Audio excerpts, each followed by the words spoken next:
Hello friends, तो आज हम बात करने वाले हैं अपने क्लास 8th का जो हम सीरीज़ कर रहे थे उसका चैप्टर नंबर 3। जी हाँ, अब हम 3rd चैप्टर पे आ गए हैं, जहाँ अब हम बात करने वाले हैं रूलिंग द कंट्री साइड। किस तरह से जो ईस्ट इंडिया कंपनी थी उसने हमारे कंट्री साइड यानी कि जो गांव के इलाके थे उन्हें रूल किया। ठीक है, उन पे कैसे अपना शासन किया। और हम जानते हैं कि एकदम से पहले एग्रीकल्चर पे ही उन्होंने अपना पूरा फोकस किया था। ठीक है, और वही हम पूरा जानने वाले हैं। तो बेसिकली यहाँ पे बात हो रही है कि जो कंपनी है वो दीवान बन जाती है कब, आपका 1765 में। हम जानते हैं 1765 में क्या होता है कि कंपनी दीवान बन जाती है, जो बंगाल, उड़ीसा, बिहार, ठीक है, इन सब की जो दीवानी हक है, दीवानी हक यानी कि वहाँ से रेवेन्यू कलेक्ट करने का हक किसके पास आ जाता है, हमारी कंपनी के पास आ जाता है। ठीक है, उसके बाद बात करी जा रही है कि जैसे ही मुगल एम्परर ने ईस्ट इंडिया कंपनी को अपॉइंट किया बंगाल का दीवान 12 अगस्त 1765 को, उसके बाद क्या हुआ कि मतलब सारी चीज़ें राइट्स आने लगी। ये पेंटिंग दिखाई जा रही है कि एक तरह से दीवानी हक दिया जा रहा है, और ये थोड़ा बढ़ा चढ़ाकर पेंटिंग दिखाई गई है। कहा जा रहा है कि मोस्ट प्रोबेबिलिटी ये है कि रॉबर्ट क्लाइव के एक टेंट में ही ये दीवानी हक दे दिया गया होगा। लेकिन ये जो पेंटिंग है ये और ज़्यादा बढ़ा चढ़ा कर दिखाई गई है, जो यहाँ पे दिखा रखी है आपको। क्यों दिखा रखी है आपको यहाँ पर, जिससे कि ऐसा लगे कि जो सामने जो आगे हिस्ट्री पढ़ने वाले लोग हैं उन्हें ऐसा लगे कि भाई कितनी अच्छी तरीके से, ग्रैंड तरीके से उन्हें दीवानी दी गई। ठीक है, तो इस तरह से पेंटर्स को पैसे मिलते थे इस चीज़ को और ज़्यादा शो करने के लिए, तो ये पेंटिंग उसी चीज़ को दिखाती है। ठीक है, कमीशन दिया जाता था तो ऑब्वियसली क्लाइव ने और क्या किया होगा, उसे रॉबर्ट क्लाइव ने पेंटर को क्या कमीशन दिया होगा इस चीज़ को पेंट करने के लिए। अब दीवान का हक आते ही, दीवान के अधिकारी आते ही अब क्या हो जाता है, यहाँ पे कंपनी जो है वो चीफ फाइनेंशियल एडमिनिस्ट्रेटर बन जाती है, यानी कि मुख्य फाइनेंशियल एडमिनिस्ट्रेटर, जो कि मतलब पूरे फाइनेंस को देखेगा। ठीक है, तो इसमें क्या है, बेसिकली उन्हें अब सारी चीज़ों को ऑर्गेनाइज करना होता है, एडमिनिस्ट्रेशन करना होता है, जितनी भी रेवेन्यू के रिसोर्सेज उन्हें चेक करना होता है। तो अब उन्हें क्या है कि उन्हें एनफ रेवेन्यू चाहिए, यानी कि इतना प्रॉपर रेवेन्यू चाहिए जिससे वो अपनी सारी चीज़ें, सारी रिक्वायरमेंट को फुलफिल कर सकें। तो क्या है, कंपनी को क्या क्या इंश्योर करना था। एक तो भाई पूरा वो खर्चा निकाल ले अपना, कि उसे जितनी भी चीज़ें एक्सपेंस है कंपनी का वो सारा उस रेवेन्यू से निकाल लिया जाए। इसके साथ उसे ऐसी मार्केट भी बनानी थी इंडिया को जहाँ पे वो क्या कर सके कि जो वो प्रोडक्ट चाहे वो ले ले, और जिस चीज़ को वो बेचना चाहे उसे बेच भी दे। ठीक है, वो चीज़ बेचे जो वो चाहते हैं और वो चीज़ खरीदे दो जो वो चाहते हैं। तो इस तरह से उन्हें पूरी इकोनॉमी को कंट्रोल करना था, जिसके लिए उन्होंने आगे काम करना शुरू करा। अब धीरे धीरे क्या हुआ, जब काफ़ी साल हो गए तो अब कंपनी को पता चलने लगा कि अगर वो चाहते हैं पूरा अच्छे से रूल करना तो वो एकदम से चढ़ नहीं सकते इन द सेंस कि अगर कोई बाहर वाली ताकत है वो एकदम से आ जाएगी तो क्या होगा, अपने अंदर वाली ताकत एकजुट हो जाती हैं और बाहर वाले से क्या करती हैं, फिर दुश्मनी निकालती हैं। तो ऐसा पॉसिबल था कि अगर वो गाँव वालों पे, गाँव के किसानों पे एकदम से बहुत ज़्यादा प्रेशर कर देते, ठीक है, बिना बिल्कुल भी उन्हें अपने फेवर में लिए हुए, तो क्या होता, अचानक से जो रेबेलियन है या फिर जो मूवमेंट है वो जल्दी से शुरू हो जाते हैं, आंदोलन। ठीक है, इसे रोकने के लिए उन्होंने क्या किया कि उन्हें पता चला कि उन्हें सावधानी से काम करना पड़ेगा। उन्हें जो कंट्री साइड है यानी कि जिनके गांव का इलाका है उसकी अथॉरिटी को, प्रेस्टीज को, यानी कि जो लोग वहाँ इंपॉर्टेंट हैं उन्हें थोड़ी इंपॉर्टेंस देनी पड़ेगी। लोकल पावर्स को थोड़ा लिमिटेड कंट्रोल करना पड़ेगा कि कंट्रोल भी हो उनके ऊपर और थोड़ा फ्री भी छोड़ा जाए, जिससे कि वो उसका फ़ायदा अपने फेवर में उठा सकें। तो अब ये कैसे हुआ, कंट्री साइड को उन्होंने कैसे रूल करा, कैसे उन्होंने वो वाली फसलें उगवाई जो वो चाहते थे। अब ये सारा काम कैसे हुआ ये हम अब देखने वाले हैं। अब रेवेन्यू फॉर द कंपनी, अब कंपनी के लिए रेवेन्यू इकट्ठा करने वाली बात आई तो कंपनी अब दीवान बन चुकी थी। ठीक है, लेकिन उसका अभी भी प्राइमरी मोटिव था, यानी कि जो पहला उसका मतलब उसका उद्देश्य था वो था व्यापार करना, कि किस तरह से वो अपना रेवेन्यू बढ़ा सके, किस तरह से अपना प्रॉफिट कमा सके। ठीक है, तो वो अनविलिंग थी पहले तो, मतलब वो चाहती नहीं थी कि उसे पूरा सिस्टम सेट करना पड़े, कलेक्शन का, उसे टैग चेक करने का, टैली करने का बहुत काम है भाई। अगर तुम पैसे लोगे तुम्हें उसका रिकॉर्ड रखना पड़ेगा, तो वो पहले कंपनी नहीं चाहती थी उसमें अपना पैसा या टाइम इन्वेस्ट करना। लेकिन बाद में क्या हुआ, कंपनी ने उसके लिए इनिशिएटिव लेना शुरू करा।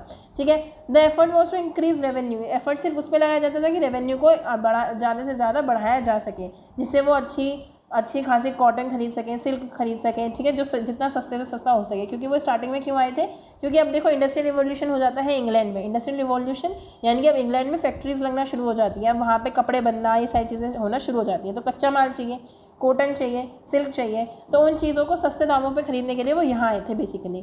ठीक है, तो वही उनका मोटिव था कि कैसे वो सस्ते दामों में उन सारी चीज़ों को खरीद लें। अब यहाँ क्या है, अब जैसे जैसे डिमांड बढ़ने लगी, किसके सामान की, कंपनी वाले आए तो कंपनी के लोग डिमांड करेंगे। तो जैसे जैसे डिमांड बढ़ी, इसके साथ क्या हुआ कि 5 सालों के अंदर अंदर प्राइस क्या हो गए, दुगने हो गए। ठीक है, जितनी भी चीज़ें खरीदना चाह रही थी कंपनी, उसके प्राइस दुगने हो गए। अब अगर प्राइस दुगने हो जाएंगे तो कंपनी को होने वाला है लॉस, और कंपनी आई क्यों है, सिर्फ और सिर्फ सस्ते दामों पर चीज़ें खरीदने के लिए। अब जैसे ही प्राइस बढ़े, अब कंपनी को पहले क्या करना पड़ रहा था, 1865 से पहले तक कंपनी को अपने सिल्वर और गोल्ड वगैरह मंगाने पड़ते थे ब्रिटेन से, ठीक है। लेकिन 1865 की बाद क्या हुआ कि जितना भी रेवेन्यू इंडिया से कलेक्ट होता था, यानी कि इतना ज़्यादा उन्होंने अपनी पकड़ जमा ली कि इतना रेवेन्यू कलेक्ट करते थे इंडिया से कि सारी चीज़ें इंडिया की ही, यानी कि इंडिया का ही सोना और चांदी इकट्ठा करा और इंडिया के बाज़ारों में ही बेच दिया, इंडिया का ही सामान खरीद लिया, ठीक है। और फिर अपना जो प्रॉपर बना बनाया सामान, जैसे मान लो यहाँ से आटा है वो ले गए, ऐसे आटा नहीं ले जाते थे, सिल्क ले जाते थे, मान लो कॉटन है, कॉटन ले गए अपने यहाँ पे शर्ट बना के इंडिया में ला के बेच रहे हैं, ठीक है। तो हर तरीके से जितना पैसा लेना है वो इंडिया से ही लिया जा रहा है और वो कॉटन खरीदने का पैसा भी इंडिया से ही कलेक्ट किया जा रहा था। तो ऐसे इन्होंने पूरी प्लानिंग कर ली थी बंगाल में अच्छे से गुड्स को एक्सपोर्ट करने के लिए। अब उन्हें पैसे नहीं मंगाने पड़ रहे थे 1865 के बाद। लेकिन 1865 तक ऐसा क्या क्या हुआ जिसका रिजल्ट ये हुआ कि उसके बाद इतना ज़्यादा कंट्रोल हो गया कि अब पैसे मंगाने ही नहीं है ब्रिटेन से, पैसे इन द सेंस गोल्ड और सिल्वर, ठीक है। तो अब हम ये पूरा देखेंगे क्या क्या एक्टिविटीज़ होने लगी थी। अब देखो बाद में क्या हुआ कि अब बाद में ये चीज़ें क्लियर होने लगी कि जो बंगाल की इकोनॉमी है वो बहुत ज़्यादा गिर रही थी, ठीक है। लोगों के पास पैसा नहीं था, बिल्कुल डीप क्राइसिस में था पूरा। अब इकोनॉमी गिर रही है, पैसा नहीं है लोगों के पास, जितने भी काश्तकार हैं जो हाथों से चीज़ें बनाते हैं वो अपने गाँव को छोड़ छोड़ के जा रहे थे, और ठीक है। इसके अलावा जितने भी किसान थे वो भी जा रहे थे, क्योंकि वो जो डिमांड उनसे की जा रही थी, जितना भी टैक्स पे करने की डिमांड थी कि भाई इतना पैसा दो, वो दो, ये दो, वो पूरा नहीं कर पा रहे थे उसे, ठीक है। तो क्या हुआ कि पूरी हालत बहुत अच्छे से ख़राब थी। अब जैसे ही ख़राब हालत देखी तब उन्हें समझ में आया कि भाई अगर हम इनसे फ़ायदा चाहते हैं ना तो हमें थोड़ा इनका भी फ़ायदा करना पड़ेगा। मतलब तुम रेवेन्यू तभी तो कलेक्ट करोगे जब इनकी इकोनॉमी कुछ होगी। अगर ये कुछ नहीं है, इनके पास फूटी कोड़ी नहीं है, तो तुम इनसे लोगे क्या? अगर इनसे कुछ लेना चाहते हो तो पहले इनके पास कुछ हो, तो ये कुछ कमा तो रहे हो। तो इसलिए इन्होंने क्या किया कि अब चीज़ें रिफॉर्म करना शुरू करी। और इसमें भी ऊपर से क्या चीज़ें आ गई कि 1770 में क्या हुआ, एक बहुत बड़ी फैमाइन यानी कि एक अकाल पड़ गया बंगाल में, जिसमें कि लगभग 10 मिलियन पीपल मारे गए, मतलब लगभग 1/3 जनता मारी गई। यानी कि अब कोई नहीं था, अब जो मार्केट है वो पूरा क्या हो गया था, बर्बाद हो जानी थी मार्केट में। अब डिमांड बचनी नहीं थी, कुछ काम करने वाले लोग भी नहीं होने थे, ठीक है। अब इस वजह से क्या हुआ कि मार्केट की बहुत बुरी हालत हो गई, ठीक है। अब पीजेंट्स और आर्टिशन जो है, जो रूरल एरियाज़ के थे, वो वीकली मार्केट्स में जो आते थे वो अपनी सिर्फ ज़रूरतों का सामान लेने आते थे, ठीक है। जितनी भी चीज़ें ज़रूरत थी सिर्फ वही लेते थे। मार्केट की जो हालत थी वो बहुत ही ज़्यादा बुरी हो गई थी। तो अब इम्प्रूवमेंट की ज़रूरत थी भाई, तभी तो तुम लोगे ना पैसे। अगर मैंने कहा है कि मैं सबसे 5-5 रुपये कलेक्ट करूँगी, अगर मैं गरीबों से मांगने जाऊँगी तो वो मुझे क्या दे देंगे, कुछ नहीं देंगे। तो पहले उन्हें गरीबी से उठा के थोड़ा बनाना पड़ेगा, अमीर बनाना पड़ेगा, कुछ कमाएं तो तभी तो मुझे देंगे डोनेशन की तरह। तो वही चीज़ थी। तो अब एग्रीकल्चर को इम्प्रूवमेंट करना था, तो उन्होंने रास्ते क्या खोजे। तो बेसिकली जो मोस्ट कंपनी ऑफिशियल्स थे उन्होंने फील किया कि हमें इन्वेस्टमेंट करना पड़ेगा जिससे कि यहाँ पे एग्रीकल्चर की हालत जो है इम्प्रूव हो, अच्छी हो, ठीक है। तो ये चार्ल्स कॉर्नवालिस हैं जिन्होंने अपने आइडियाज़ दिए, कैसे कैसे ये चीज़ें हुई ये दिखाया जा रहा है। तो how is this to be done, अब ये कैसे होने वाला था। तो 2 डिकेड्स तक डिबेट चली कि भाई क्या होना चाहिए, कैसे होना चाहिए। कंपनी ने फाइनली डिसाइड किया कि हम एक चीज़ लाएंगे, that is known as permanent settlement. 1793 में इंट्रोड्यूस हुआ, जी हाँ इंपॉर्टेंट है, 1793 में होता है आपका परमानेंट सेटलमेंट। परमानेंट सेटलमेंट का मतलब क्या है, जो टर्म सेटलमेंट है वो कहीं ना कहीं रिकॉग्नाइज करी थी राजा और तालुकदारों को एज एन जमींदार। जो राजा थे, जो ताल्लुकदार थे पहले के, अब उन्हें ज़मींदार बना दिया गया। अब इससे क्या होगा, they were asked to collect rent from the peasants. वो अब पीजेंट से क्या मांगेंगे, अपना क्या मांगेंगे, पैसे मांगेंगे, रेवेन्यू मांगेंगे, और फिर क्या करेंगे, उसे रेवेन्यू पे करेंगे किसे, कंपनी को। किसे पे करेंगे, कंपनी को, ठीक है। लेकिन इसका नाम परमानेंट था। तो परमानेंट क्यों था, इसका भी तो कोई रीज़न होगा। तो बेसिकली परमानेंट इसलिए था क्योंकि अब ये था कि जितनी भी ज़मीन है, ठीक है, उससे जितना रेवेन्यू लिया जाना है वो फिक्स है। मान लो हमने कह दिया कि 500 रुपये लिए जाने हैं पर मंथ, ठीक है। वैसे ये बहुत बड़ी अमाउंट हो सकती है उस समय के हिसाब से, ठीक है। लेकिन हमने अगर देख लिया कि 500 रुपये दिए जाने हैं पर मंथ, तो भले ही अब इस ज़मीन से वो 1000 रुपये का कमाए, भले ही ज़मीन से 10,000 रुपये की खेती हो, लिए जाएंगे तुमसे 500 रुपये ही, ठीक है। इसलिए इसका नाम परमानेंट सेटलमेंट रखा गया कि परमानेंट है कि आपको इतना ही पैसा देना है। क्या सोच के रखा गया, उन्होंने ये सोचा कि अगर हमने अपना जो रेवेन्यू लेने का तरीका है वो फिक्स कर दिया कि हम इतने ही पैसे लेंगे, तो ज़मींदार क्या करेंगे, इन्वेस्टमेंट ज़्यादा करेंगे। क्यों, अब जितनी इन्वेस्टमेंट करेंगे उतना ज़्यादा प्रोडक्शन बढ़ेगा, उतनी ज़्यादा कमाई होगी, देना फिक्स अमाउंट है कंपनी को। तो इसलिए क्या हुआ, ज़मींदार ज़्यादा प्रमोट करेंगे किसानों को कि भाई तुम और पैसे दो। किसान क्या है, लैंड पे काम करने वाले। ज़मींदार कौन है, जो बड़े किसान हैं, जो कि सिर्फ पैसा वगैरह कुछ ऐसे दे देते हैं और नीचे वाले लोगों को काम करना होता है। तो जिससे ज़मींदार किसानों को सपोर्ट करें काम करना और खेती करना और अच्छा पैसा कमाना, इसलिए उन्होंने क्या किया, परमानेंट कर दिया सेटलमेंट कि हम एक फिक्स अमाउंट लेंगे। एक्स ले रहे हैं तो एक्स ही लेंगे, भले ही तुम वाई लो, जेड लो, कितना भी कमा रहे हो, तुम 1000 कमाओ, 10,000, 20,000 कमाओ, अगर हमने कह दिया कि 500 रुपये का तुम्हारा टैक्स है तो 500 ही रहने वाला है, ठीक है। अब ये देखो आइडियाज़ तो काफ़ी सही लग रहे हैं कि भाई ऐसा चाहा। और इस टाइम गवर्नर जनरल कौन था, कॉर्नवालिस थे, ठीक है। अब हमने आइडियाज़ देख लिया, लेकिन इसमें भी प्रॉब्लम आई। अब प्रॉब्लम क्या आई, परमानेंट सेटलमेंट जो था पूरा सिस्टम, इसने क्या हुआ, इन्वेस्टमेंट को तो कोई मतलब प्रमोट नहीं करा, कोई इन्वेस्टमेंट नहीं बढ़ी, जब बल्कि ज़मींदार के लिए और डिफ़िकल्ट हो गया। क्यों? क्योंकि कंपनीज़ ने पहले क्या किया था, जो लिमिट सेट करी थी वो काफ़ी ज़्यादा सेट करी थी, या ये समझ लो कि जो लिमिट सेट करी थी वो कभी किसान अचीव ही नहीं कर पाए, इसलिए हमें ज़्यादा लगती है। क्यों नहीं अचीव कर पाए? कि कंपनी ने तो सेट कर दिया कि हमें इतने पैसे चाहिए, 500 चाहिए या 1000 चाहिए या कुछ चाहिए, ठीक है, लेकिन ज़मींदारों ने प्रमोट ही नहीं करी खेती, ठीक है, जितनी थी उतनी ही रहने दी, ठीक है। अब अगर कुछ होता था तो ज़मींदार अपने पास पैसा रख लेते थे, कंपनी को तो फिक्स अमाउंट ही जाना है, लेकिन ज़मींदारों ने फिर भी, क्योंकि प्रोडक्शन तो बढ़वाया नहीं, तो जितनी ज़मीन थी ना, मतलब ज़मीन पे जितना प्रोडक्शन होना था, जितनी कमाई होनी थी, जितना टैक्स देना था, उतना टैक्स भी नहीं दिया जा रहा था। अब जब उतना टैक्स भी नहीं दोगे तो क्या होगा, अब टैक्स पे नहीं होगा तो उनकी ज़मींदारी छीन ली जाती थी। तो ऐसे बहुत सारे ज़मींदारों से उनकी ज़मींदारी छीननी पड़ी कंपनी को। क्यों? क्योंकि वो पूरा क्या कर रहे थे, वो कुछ भी इन्वेस्टमेंट नहीं कर रहे थे, तो कुछ भी इंक्रीज़ नहीं हो रहा था, ठीक है, और उसका कोई रेवेन्यू पे भी इतना कुछ वो नहीं पड़ रहा था असर। और एक ये भी बात थी कि अगर मान लो कि बाद में कुछ जगह पे अगर वो ज़्यादा कमाने लगे तो फिर कंपनी को लॉस होगा। ये भी एक बात है कि अगर मान लो कि जो ज़मीन है वो वास्तव में 10,000 रुपये कमाने लगी, ठीक है, एक पर्टिकुलर एंड से वास्तव में 10,000 से ज़्यादा पैसे आने लगे और टैक्स वही है 500 का, तो कंपनी का तो बहुत बड़ा लॉस है, ठीक है। तो इसलिए भी एक रीज़न समझ सकते हो कि ये भी दिक्कत आने लगी थी। बंगाल के दंगों की बात करी जा रही है, कोल्ड ब्रुक की। अभी हम देखेंगे कि कैसे बंगाल में दंगे हुए थे। बात करें कि बहुत सारे विलेजेस में, बहुत सारे गाँवों में क्या हुआ था कि जो किसान थे, some of the powerful ryots did not cultivate, वो कल्टिवेट नहीं करते थे। वो क्या करते थे, अपने से नीचे वालों को क्या कर देते थे, ज़मीन दे देते थे, पैसे दे देते थे, बहुत ही बड़े रेंट पे, बहुत ही हाई रेंट पे देते थे, लेकिन सारी चीज़ें बहुत ज़्यादा इंटरेस्ट पे देते थे। इसकी वजह से क्या होता, जो नीचे डिप्रेस क्लासेस के टीनेंट्स होते थे, इनके जो छोटे किसान होते थे, उन्हें क्या करना पड़ता था, वो खेती करते थे, उन्हें रेंट भी चुकाना पड़ता था, ब्याज चुकाना पड़ता था, ठीक है, उन पर ऐसे ही डेप्ट वगैरह लगते रहते थे, कर्ज चढ़ता रहता था उनके ऊपर, ठीक है। और इस वजह से क्या हुआ कि जो स्टार्टिंग की जो मतलब सोसाइटी है उसकी लाइफ इतनी बेटर नहीं हो पाती थी। ज़मींदार अपने मज़े लेते थे आराम से, बड़े किसान अपने मज़े लेते थे, लेकिन जो छोटे किसान थे वो अपनी लाइफ को एंजॉय नहीं कर पाते थे और उनके पास प्रेशर बहुत ज़्यादा था, ठीक है। अब हमने ये तो देख लिया कि ज़मींदार के पास कोई मतलब उसे इंटरेस्ट ही नहीं था क्या करने का, इन्वेस्टमेंट बढ़ाने का, तो इन्वेस्टमेंट हुई नहीं। बल्कि दूसरी तरफ पे क्या हुआ कि एक्सट्रीमली ऑप्रेसिव हो गया कि अब जो कल्टिवेटर्स हैं, जो खुद कल्टिवेट कर रहे हैं, ठीक है, ज़मीनों को, वो और ज़्यादा ऑप्रेसिव फील करने लगे, उनके ऊपर बहुत ज़्यादा प्रेशर आने लगा। जो रेंट वगैरह थे उनके लोन बहुत ज़्यादा होने लगे उनके ऊपर, और ये सारी चीज़ें गड़बड़ा गई, ठीक है। तो जितने भी मनी लेंडर्स थे उनके चक्कर में पड़ जाते थे। अब देखो, अगर उन्हें फसल उगानी है तो भाई वो पैसे कहीं से तो लाएंगे। अब वो किसी भी जगह, किसी भी एक इंसान के पास गए, वहाँ से पैसे लिए, नहीं पे कर पाए, तो उसी पूरे चक्कर में फिक्स घूमते रह जाते थे, दिक्कत में आ जाते थे, ठीक है। तो कई जनरेशन्स तक ऐसे होता था कि वो कर्ज़ों में ही डूबे पड़े हैं। अब एक नया सिस्टम आता है, न्यू सिस्टम इज़ डिवाइस्ड। अब ये नया सिस्टम क्या है, अब 19वीं सेंचुरी की शुरुआत में कंपनी ने सोचा कि भाई इससे तो कुछ नहीं होगा, तो कंपनी ने अपने रेवेन्यू का सिस्टम चेंज करना चाहा। 19वीं सेंचुरी की शुरुआत यानी कि लगभग 1800 के सन की बात हो रही है, 1801, 1802, 1803 वाली, ठीक है, वहाँ की बात हो रही है। अब कंपनी को ज़रूरत थी और ज़्यादा मनी को लेने की, यानी कि ऐसे एडमिनिस्ट्रेशन करना है, ऐसी चीज़ें रूल करनी है कि कंपनी ज़्यादा से ज़्यादा और कमा सके, ठीक है। अब क्या है, देखो महाल क्या होता है, वर्ड देख लो। महाल है एक तरह से कि एक ऐसी ज़मीन जहाँ से वो क्या कर रहे हो, टैक्स कमा रहे हो। एक तरह से उनकी क्या है, विलेज या फिर ग्रुप ऑफ विलेजेस, यानी कि एक गांव या फिर गाँवों का ग्रुप जहाँ से उन्हें टैक्स आता हो, उसे महल कहते हैं। तो अब बात करी जा रही है कि नॉर्थ वेस्टर्न प्रोविंस जो बंगाल का था, बंगाल प्रेसिडेंसी, जो आज के उत्तर प्रदेश में भी आता है। अगर आप देखो कि बंगाल यहाँ है, तो ये बिहार है, नीचे झारखंड वगैरह है, यहाँ उत्तर प्रदेश है। तो पहले वो बंगाल वाला इलाका उत्तर प्रदेश तक आता था, वहाँ की बात करी जा रही है। वहाँ पर एक इंग्लिशमैन थे, होल्ड मैकेंजी। उन्होंने क्या चीज़ें करी, उन्होंने एक चीज़ सोची, एक सिस्टम सोचा 1822 में, जो वो इफेक्ट में लाए। अब ये क्या था, उन्होंने सोचा कि जितने भी सोशल इंस्टीट्यूशन हैं इंडियन सोसाइटी के, वो ज़रूरी हैं बचाने, ठीक है। अब इन्होंने क्या हुआ, उनकी डायरेक्शन में जो कलेक्टर्स थे went from village to village, वो गांव से गांव गए, उन्होंने पूरी ज़मीन को इंस्पेक्ट किया, गांव ज़मीन को देखा, फील्ड को मेज़र किया कि ज़मीन कितनी है, खेती कितने कहाँ होने लायक है, ये सारी चीज़ों ने देखा। उसके बाद उन्होंने सारी चीज़ों को रिकॉर्ड करा, अलग अलग ग्रुप में उसे बांटा कि क्या सही है क्या गलत है।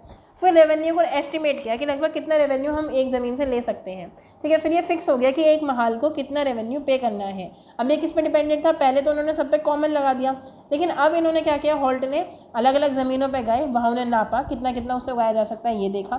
फिर अलग अलग जो महाल है, महाल यानी कि वो गाँव या फिर गाँवों का ग्रुप, उस पर फिक्स कर दिया कि भाई तुम्हें इतना क्या करना है, इतना रेवेन्यू हमें देना है, तुम्हारे पास इतनी ज़मीन है और तुम इतना कर सकते हो। और ये भी परमानेंटली फिक्स नहीं था, पहले वाला क्या था, परमानेंट फिक्स था, लेकिन ये परमानेंट फिक्स नहीं था, बल्कि कैसा था, पीरियडिकली था, यानी कि हर पीरियड में उसे चेक करा जाएगा कि भाई कितना है कितना नहीं हुआ है, ठीक है। ये जो चार्जेस हैं इससे रेवेन्यू कलेक्ट होगा, वो कंपनी के पास जाएगा, ठीक है, सारी चीज़ें। अब सीधा ज़मींदार नहीं, पहले उन्होंने ज़मींदार अलॉट कर दिया था ना, राजा और ताल्लुकदार जिन्हें हमने ज़मींदार कह दिया था। अब जो गांव का हेडमैन है यानी कि जो मुखिया है गांव का, उसे चीज़ें साइन करनी थी, उसके पास कॉन्ट्रैक्ट आना था, उसे पैसे देने थे, यानी कि सारा काम किसके हाथ में, गाँव के ज़मींदार के हाथ में था, ठीक है। अब ये सिस्टम क्या था, इस सिस्टम को नाम दिया गया महालवारी सिस्टम, महालवारी सेटलमेंट, ठीक है। महालवारी, महाल नाम है ना, अभी हमने महाल पढ़ा, महाल क्या, गाँव या फिर गाँवों का ग्रुप जिन्हें क्या देना पड़ता था, टैक्स देना पड़ता था। अब एक और सिस्टम आया मुनरो सिस्टम। अभी हमने देखा परमानेंट सेटलमेंट, फिर हमने देखा महालवारी, अब हम देखने जा रहे हैं मुनरो सिस्टम। अब ये मुनरो सिस्टम क्या था, ब्रिटिश टेरिटरी की अगर हम बात करें तो साउथ की अगर हम बात करें, in the south there was a similar move, ऐसे एक मूव चल रहा था, जैसे परमानेंट सेटलमेंट है नॉर्थ में, ठीक है, उत्तर प्रदेश और ये बंगाल वाले इलाके में, ठीक है। परमानेंट सेटलमेंट की तरह एक चीज़ थी मुनरो सेटलमेंट, जो कि हमारी नीचे आ रही है, यानी कि नीचे मतलब साउदर्न एरियाज़ में आ रही है। यह एक नया सिस्टम था जिसे इन्होंने कहा एक तरह से रैयतवाड़ी। अब ये रैयत कौन होते हैं, रैयत किसानों को कहा जाता है, रैयतवाड़ी, ठीक है, जिसमें क्या है, it was tried on a small scale bye captain Alexander read. Captain Alexander read ने बहुत ही छोटे मतलब पीरियड से, छोटे एरिया से शुरू करा, ठीक है, कुछ एरिया से उन्होंने शुरू करा। जो कंपनी ने ज़मीन हड़प ली थी टीपू सुल्तान के अंदर वाली, जो हमने चैप्टर 2 में भी देखा था कि टीपू सुल्तान जब मर गए थे उसके बाद क्या हुआ, वहाँ की ज़मीन ले ली गई, ठीक है। तो टीपू सुल्तान के बाद वाली जो ज़मीन थी वहाँ पर उन्होंने चीज़ें ट्राई करी। अब देखो थॉमस मुनरो के साथ और अलेक्जेंडर रीड, ये आपका क्वेश्चन यूपीएससी में भी पूछा जा चुका है। जी हाँ, अगर आप 8th क्लास में तो आप टेंशन मतलब अब यूपीएससी के आप मजे लो, सिर्फ ये पढ़ो, ठीक है। तो क्या है, ग्रेजुअली इस चीज़ को उन्होंने साउथ इंडिया में एक्सटेंड करा। किस किस ने मिलकर, थॉमस मुनरो ने और अलेक्जेंडर रीड ने मिलकर इस चीज़ को स्टार्ट करा। थॉमस मुनरो की फ़ोटो देख लो भाई, ऐसे थे, गवर्नर थे मद्रास के, ठीक है। तो उन्होंने क्या फील किया कि देयर वाज नो ट्रेडिशनल ज़मींदारी, अब कोई जो पहले से चली आ रही ज़मींदारी थी ऐसा कुछ नहीं था, बल्कि उन्होंने बात क्या करी, डायरेक्टली कल्टीवेटर से, डायरेक्टली रैयत जो है ना, रैयत जो किसान है उनसे हम चीज़ें लेंगे, उनसे हम पैसा लेंगे। इसका मतलब जो भी टैक्स है वो सीधा हम उनसे लेंगे, कोई बीच में ज़मींदार नहीं रखेंगे, कोई बीच में राजा ताल्लुकदार ऐसा कोई भी नहीं रखेंगे। उन्होंने क्या किया, रेवेन्यू क्या था उसे असेस किया carefully, there field had to be carefully separated surveyed before the revenue assessment was made, यानी कि रेवेन्यू कितना आएगा ये ध्यान देने से पहले उसने केयरफुली क्या करा, सर्वे किया, ठीक है। मुन्नो ने सोचा कि ब्रिटिश के जो मतलब ब्रिटिश जो लोग हैं उन्हें थोड़ा पैटर्नल फादर फिगर की तरह देखा जाना चाहिए, यानी कि एक तरह से कि हमारे पैतृक हैं, हमें बचाने वाले हैं, यानी कि ब्रिटिशर्स को किसान ऐसे देखे कि हमारे जो बचाने वाले, रक्षा करने वाले हैं वो ये लोग हैं, ठीक है। तो उन्होंने रैयत को इस तरह से चार्ज करा, इस तरह से अपनी फिगर बनानी शुरू करी कि लोग हमें इस नज़रिए से देखें कि हम कितने अच्छे हैं, ये उन्होंने ट्राई किया ऐसा करने का। अब ऑल वॉज नॉट वेल, अब हमने ये तो देख लिया कि भाई इतना अच्छा चीज़ें हैं साउथ में और ये कि डायरेक्ट किसानों से अब रेंट लेंगे, बीच वाले जो भ्रष्टाचारी हैं वो हट गए, लेकिन सब कुछ ठीक नहीं था, हमेशा से सब कुछ ठीक नहीं रहता। क्या हुआ, कुछ ही सालों में क्या हुआ, एक नया सिस्टम आया, new system were impose, it was clear कि सब कुछ ठीक नहीं था। अब क्या हुआ कि डिज़ायर्स की वजह से जो इनकम थी, income from land revenue official fixed to higher revenue demand, यानी कि रेवेन्यू की जो डिमांड थी वो बहुत ज़्यादा हाई थी, परमानेंट सेटलमेंट में वो बढ़ाई नहीं जा सकती थी। इसके अलावा भी जो किसान थे वो नहीं चुका सकते थे, जितनी रेवेन्यू की लिमिट रखी जा रही थी वो नहीं चुकाई जा सकती थी। अब पीजेंट क्या थे, वो उन्हें नहीं चुका सकते थे, तो उन्होंने क्या किया, विलेजेस से भागना शुरू करा, विलेजेस खाली होने लगे, डेजर्टेड होने लगे, रेगिस्तान, यानी कि जगह कम होने लगी।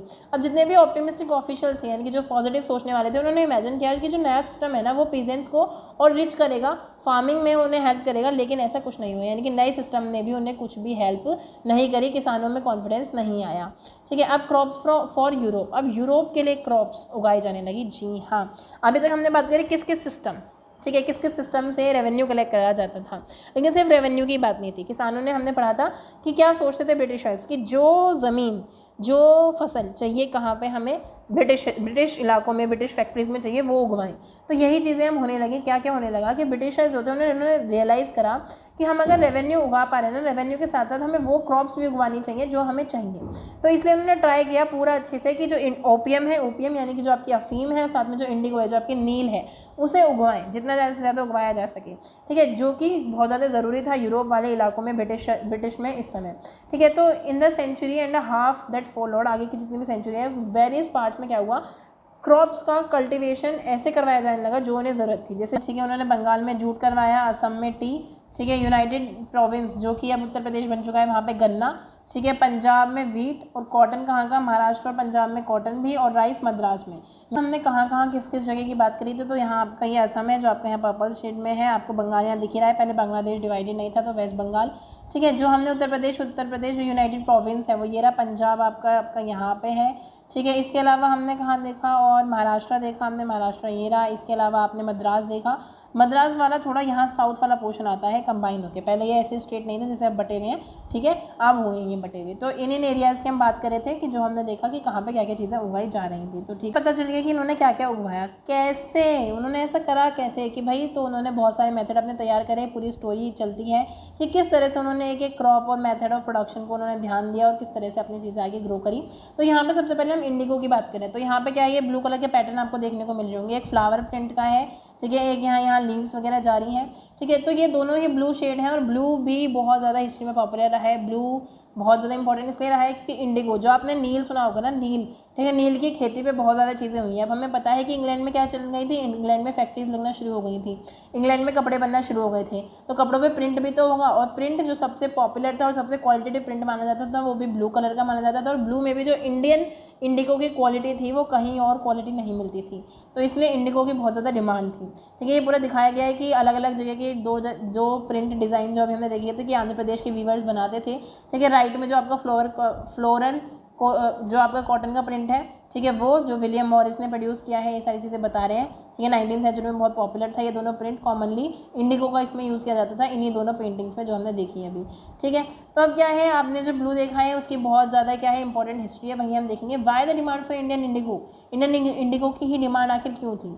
तो देखो, इंडिगो क्या था, वो बेसिकली ट्रॉपिक्स में उगता है। ट्रॉपिक क्या है, अगर आप सीधे 6th क्लास की ज्योग्राफी में पढ़ा होगा, ट्रॉपिकल फॉरेस्ट कौन से हैं, मतलब जो ट्रॉपिक एरिया है, टॉरिड जोन है, ये सारी चीज़ें।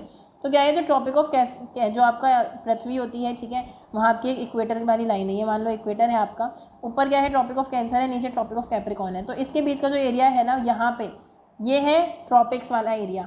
यहाँ पे जब उगती है कोई चीज़, वो खासकर इंडिगो के लिए तो बहुत ही अच्छा मौसम माना जाता है यहाँ का।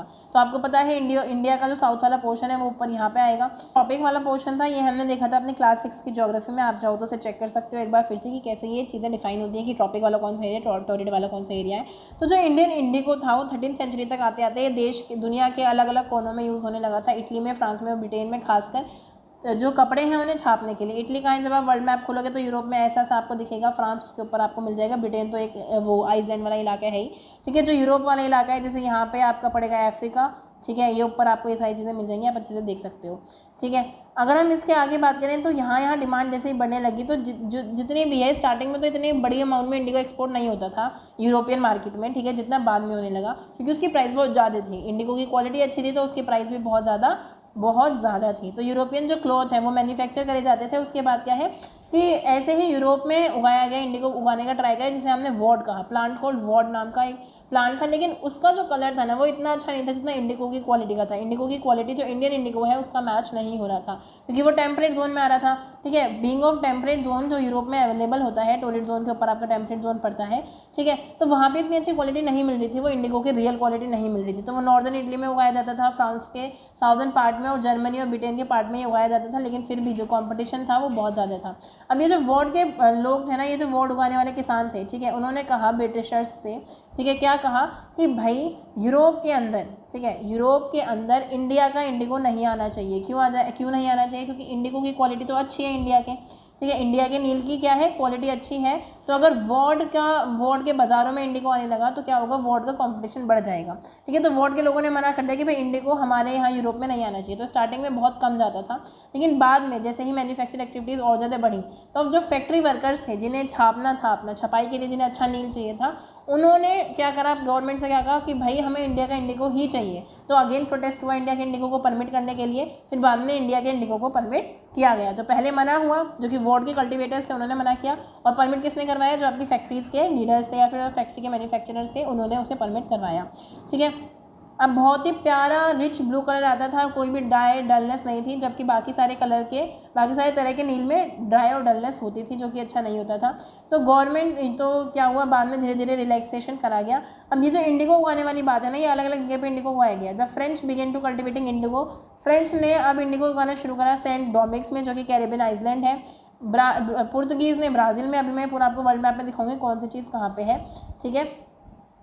और यहाँ पे देखो जो इंग्लिश यानी कि इंग्लैंड के लोग हैं उन्होंने जमाइका में उगाना शुरू करा अपना इंडिगो। इसके अलावा जो आपके स्पेनिश हैं उन्होंने वेनेजुएला में। तो इंडिगो जो प्लांटेशन है वो धीरे धीरे फिर नॉर्थ अमेरिका में बढ़ी। ये सारे साउथ अमेरिका की चीज़ें। तो चलिए एक बार वर्ल्ड मैप में देख लेते हैं कौन सा कहाँ है। देखो अभी हमने बात करी थी कैरेबियन सी की, तो कैरेबियन आइसलैंड ये रहा आपका कैरेबियन, ठीक है। अगर हम इसके और डीप में जाएँ तो अगर हम बात करें फ्रांस के लोगों ने कहाँ उगाया था, तो सेंट डोमिनिक जिसकी हम बात करें थे ये रहा, ठीक है।